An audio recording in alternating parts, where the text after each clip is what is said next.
हरिद्वार में आज किसानों की बड़ी कार्रवाई देखने को मिली। भारतीय किसान यूनियन वेलफेयर फाउंडेशन समेत 23 किसान संगठनों ने चौधरी चरण सिंह किसान घाट से गंगा जल लेकर संसद मार्च की शुरुआत की।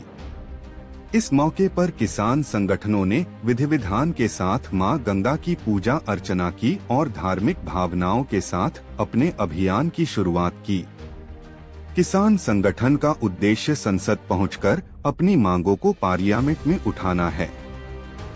उन्होंने कहा कि सांसदों को उनके द्वारा किए गए वादों की याद दिलाई जाएगी और उनसे शपथ दिलाई जाएगी कि ये वादे जल्द पूरे किए जाएं।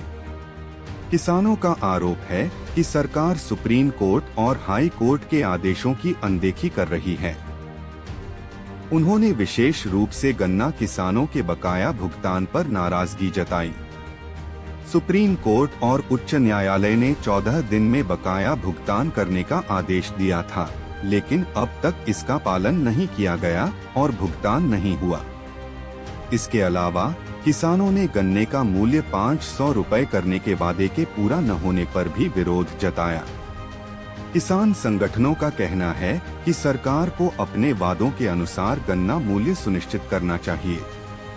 किसानों ने रोड टैक्स और टोल टैक्स में से एक ही टैक्स लेने की मांग की है। उनका कहना है कि किसानों पर अतिरिक्त आर्थिक बोझ न डाला जाए। इसके अलावा उत्तराखंड की तरह उत्तर प्रदेश में स्मार्ट मीटर स्वेच्छा से लगाने की व्यवस्था की मांग भी उठाई गई। किसानों ने बाढ़ग्रस्त राज्यों में तत्काल राहत कार्य शुरू करने की भी मांग की। उनका कहना है कि प्रभावित क्षेत्रों में पीड़ितों को समय पर राहत और सहायता मिलनी चाहिए ताकि उनके जीवन पर बाढ़ के विनाशकारी प्रभाव को कम किया जा सके। किसान नेताओं ने कहा कि यह मार्च केवल विरोध का नहीं बल्कि जागरूकता और किसानों के हक की लड़ाई का प्रतीक है। उन्होंने संसद पहुंचकर उम्मीद जताई कि सरकार उनकी समस्याओं और मांगों को गंभीरता से लेगी और समाधान सुनिश्चित करेगी।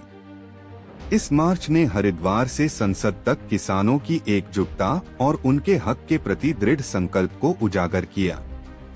आगामी दिनों में किसान संगठनों का कहना है कि वे अपने आंदोलन को जारी रखेंगे और संसद में अपनी मांगों के निष्पादन तक शांत नहीं बैठेंगे। मेरा नाम चौधरी अवनीत कुमार है। मैं किसान सेना से राष्ट्रीय अध्यक्ष हूँ। गंगा जल लेके जा रहे हैं आज संसद तक। जी, क्या वजह हुई कि संसद तक जल लेके जाना पड़ा? देखिए, जब सरकार पे से भरोसा उठना शुरू हो जाए तो आदमी को कहीं ना कहीं विश्वास पैदा करने के लिए इन चीजों के लिए जल का सहारा लेना पड़ता है। और जैसे गंगा जितनी पवित्र हमारे लिए तो माँ के रूप में है, हम ये चाहते हैं कि ये जल लेकर हमारे प्रधानमंत्री श्री नरेंद्र दास मोदी वे उठाकर इसे कसम खाएं कि हाँ, पहले झूठ बोला था या पहले सच बोला था तो उसे लागू करें। इन्होंने हमारे क्षेत्रों में आकर ये कहा था कि आने वाले वक्त में हम आपको 500 रुपए पर क्विंटल का गन्ने का रेट देंगे। आप रेट तो छोड़िए, आज हमें आप देखेंगे तो 14-14 दिन के जो वादा करके गए थे वो भी एक साल बाद मिलता है। एक साल बाद हम अपने बच्चों को क्या पढ़ाएं, क्या खिलाएं, शादी ब्याह कैसे करें, लेन देन लड़कियों के कैसे करें, त्योहार कैसे मनाएं, इन सब विषयों को लेकर हम ये जल लेकर दिल्ली की तरफ कूच कर रहे हैं। क्या करेंगे वहां जाके? ये जल लेकर हम इनको ओथ देंगे, कसम दिलवाएंगे और शपथ दिलवाएंगे। हम इसी की तैयारी में हैं। ये शपथ लें और ये बताएं पहले झूठ बोला था या इसे आज के आज लागू कर रहे हैं। आज हम लोग जो गंगा जल लेकर ये पद यात्रा निकाल रहे हैं, ये सरकार की नाकामी बताने के लिए, क्योंकि छोटे छोटे मामलों में कोर्ट का आदेश प्रशासन जो है लागू कर देता है, लेकिन सुप्रीम कोर्ट का आदेश किसानों के लिए ये लागू नहीं हो पा रहा है। हम आज ये कसम खा के चले आज गंगा जल लेकर के कि ये सुप्रीम कोर्ट का आदेश जब तक सरकार लागू नहीं करेगी तब तक हम वहाँ से नहीं हटेंगे। 500 रुपए नहीं मिलता गंगा का मूल्य।